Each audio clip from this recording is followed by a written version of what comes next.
Hello everyone. In this video we are going to learn a new property related to circle.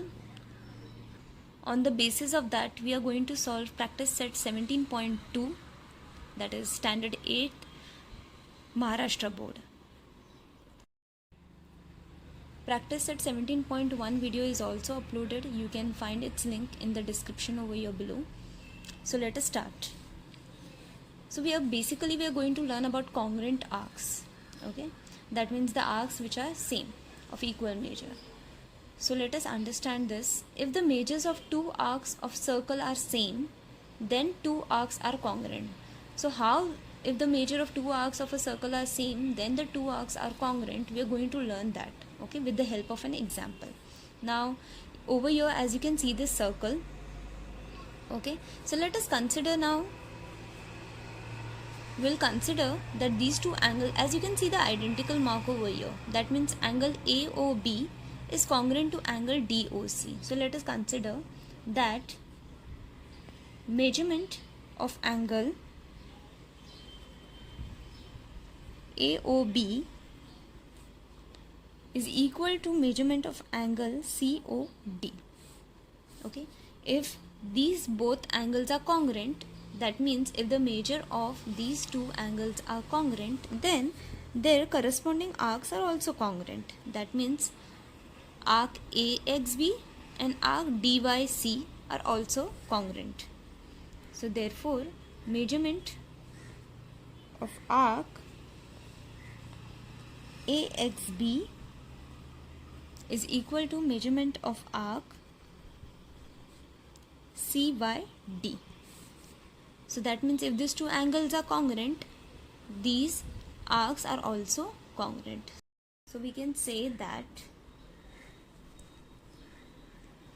arc AXB is congruent to arc CYD. Hence proved. So this statement means that if the measure of two arcs of a circle are same, then the two arcs are congruent. That means if these two angles are of equal measure, then their arcs are also of equal measure.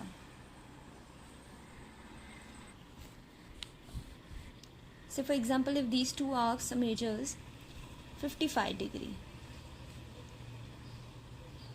okay, so that means this arc AXB will also be equal to arcs DYC.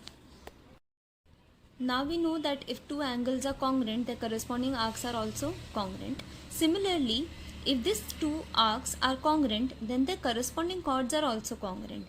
That means if arc AXB is congruent to arc DYC, that means these corresponding chords, that is chord AB and chord DC, are also congruent.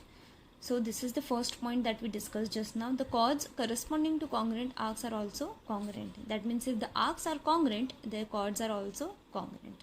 Another thing is, if these two chords are congruent, then the corresponding minor arc and the corresponding major arc will be also congruent.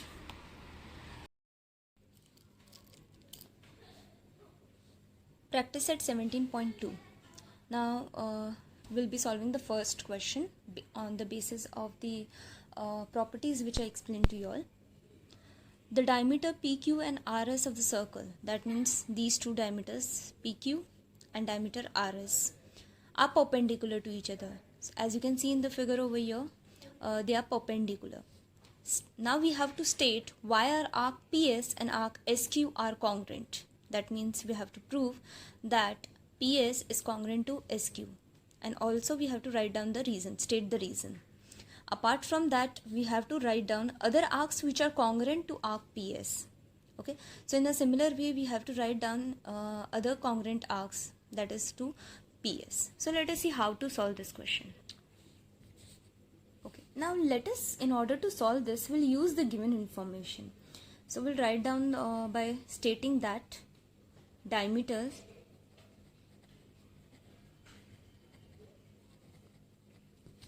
PQ and RS of a circle are perpendicular to each other.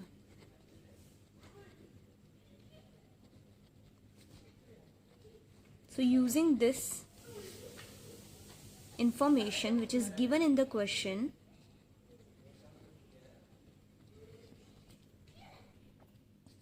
now what does perpendicular means? That means each angle is equal to 90 degree if they are perpendicular. That means this all the four angles are equal to 90 degree. So hence first we'll be writing down the measure of all the angles. That is measurement of angle, this angle PCS is equal to measurement of angle SCQ is equal to measurement of angle QCR is equal to measurement of angle RCP, because each angle is equal to 90 degree. Now we know that all these angles are equal to 90 degree. That means their corresponding arcs will be also congruent. Okay, so that means if this arc PS is congruent to SQ, then this both the arcs, that is arc RQ and arc RP, will be also congruent to arc PS.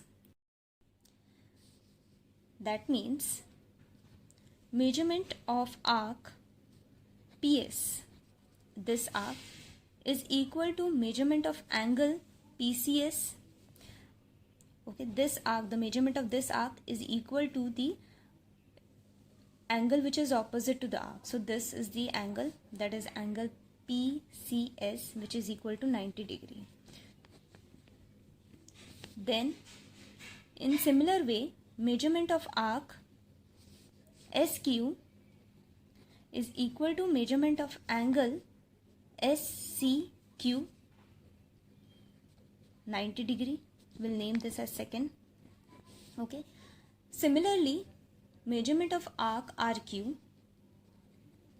So this pattern we have to follow while writing the measurement of all the four arcs, is equal to which angle? This angle, that is QCR. And QCR is already 90 degree. The final arc, that is arc RP, measurement of arc RP is equal to measurement of which angle? Is equal to measurement of angle RCP, which is equal to 90 degree. So if you notice one thing, I think you all must have got the answer now. Here all these angles are equal to 90 degree, hence all these arcs are equal. So that is why hence it is proved from,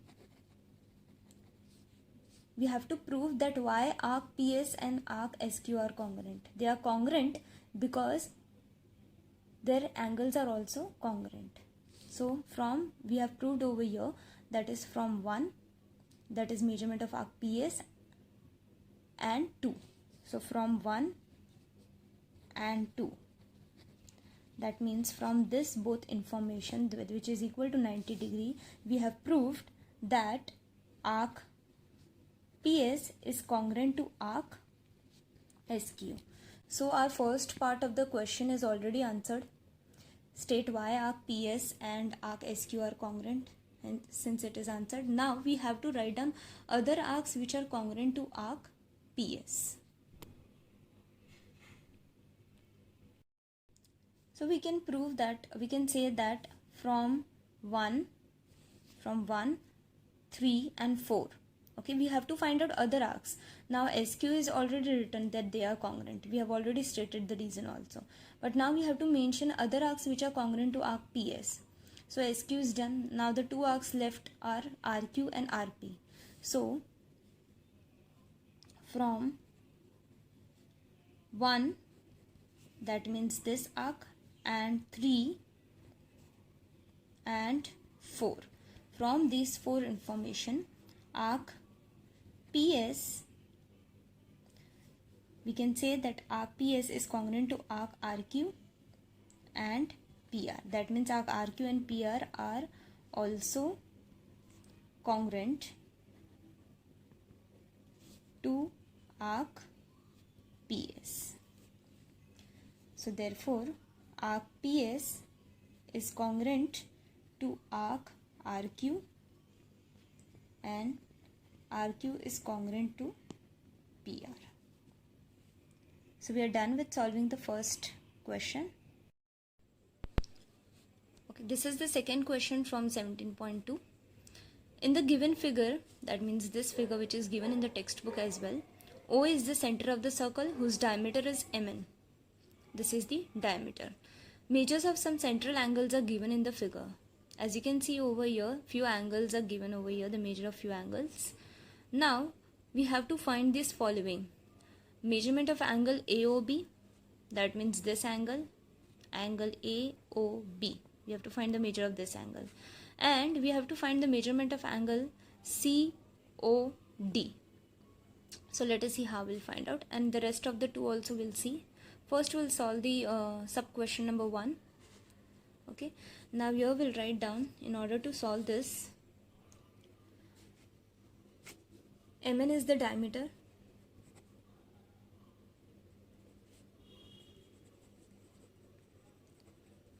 now this is the diameter, that means this circle is divided into two parts, and that means semicircles are formed. That means the measure of semicircle is 180 degree. That means all the angles which lie over here on this side are equal to total, the sum of their measurement of those angles is equal to 180 degree.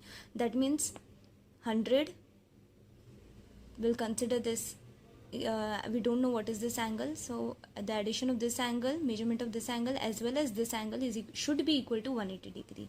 That means, and also we can say that these angles, all these three angles are in linear pair, and the sum of the angles in linear pair are equal to 180 degree. So any one property we can use.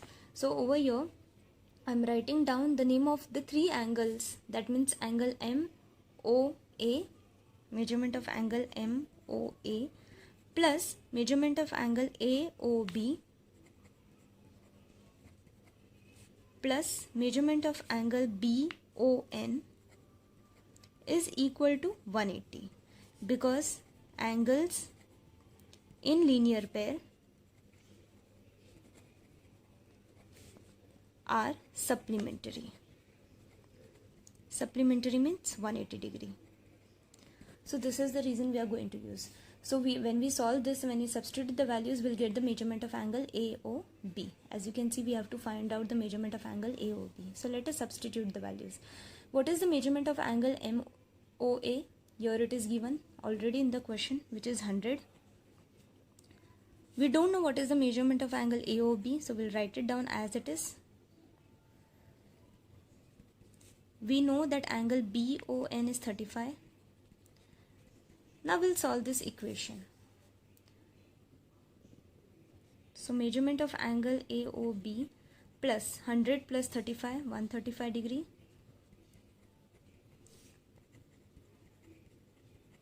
So 180 minus 135. This will give us measurement of angle AOB equals to 45 degree. So in similar way,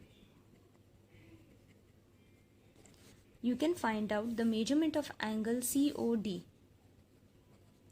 Same, using the same steps. 100 plus 35, 135. Then 180 minus 135 again will give us the same answer, that is 45. So hence, first one is done.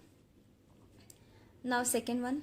Let us see what is second one. Show that arc AB, this arc AB is congruent to arc CD. Of course they are congruent because their measures are also same. Angle AOB is also 45, angle COD is also 45. So if the angles are congruent, their corresponding arcs are also congruent. We have learned this property. So let us write it down.